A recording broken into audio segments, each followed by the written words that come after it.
ಪಾಪು ಏನಮ್ಮ ಅದು? ಇದು ನಾಮಕರಣ ಆಯ್ತಲ್ವಾ, ಮಗುಗೆ ದೃಷ್ಟಿ ಆಗಿರುತ್ತೆ ಅಂತ ದೃಷ್ಟಿ ತೆಗಿಯಕ್ ಬಂದಿದ್ದೀವಿ. ಆಯ್ತಾಯ್ತು ನಡಿ. ಎತ್ಕೊಳ್ಳಿ.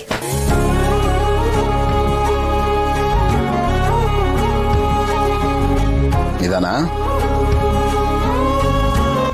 ನಾಯಿ ಕಣ್ಣು, ನರಿ ಕಣ್ಣು, ಕಾಗೆ ಕಣ್ಣು, ಗೂಬೆ ಕಣ್ಣು ಎಲ್ಲ ಪಟ್ಪಟ ಅಂತ ಸಿಡ್ದೋಗ್ಲಿ. ಮಲ್ಕ್ಸಿ.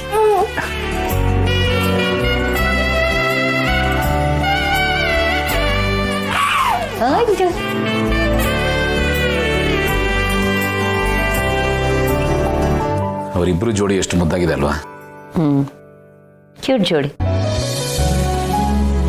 ಅಂತೂ ಸುಧಾ ಲೈಫ್ ಸೆಟ್ಲ್ ಆಗೋಯ್ತು. ಇನ್ ಮಲ್ಲಿ ಜೀವನ ಸರಿ ಹೋದ್ರೆ ಚೆನ್ನಾಗಿರುತ್ತೆ. ಅಪೇಕ್ಷಾಗ ಇನ್ನೂ ಟೈಮ್ ಇದೆ. ಅವಳಿಗೆ ಬೇಕು ಅಂದಾಗ ಅವಳ ಮಕ್ಕಳು ಮಾಡ್ಕೋಬಹುದು. ಆದ್ರೆ ಮಲ್ಲಿ ವಿಷಯದಲ್ಲಿ ಹಾಗಿಲ್ವಲ್ಲ. ಅವಳು ತೋರಿಸ್ಕೊಳಲ್ಲ, ಆದರೆ ಅವಳಿಗೂ ನೋವಿರುತ್ತಲ್ವ.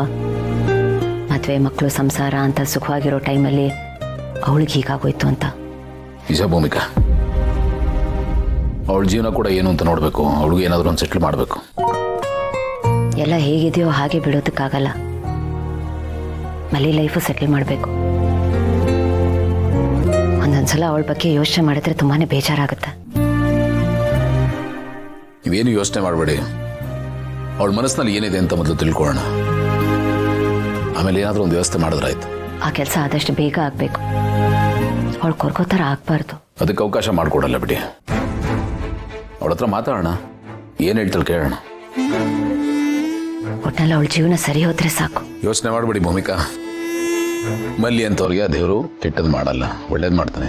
ಸ್ವಲ್ಪ ಬ್ಯಾಡ್ ಟೈಮ್ ಅಷ್ಟೇ, ಎಲ್ಲ ಸರಿ ಹೋಗುತ್ತೆ. ನಂಬಿಕೆ ನನಗಿದೆ.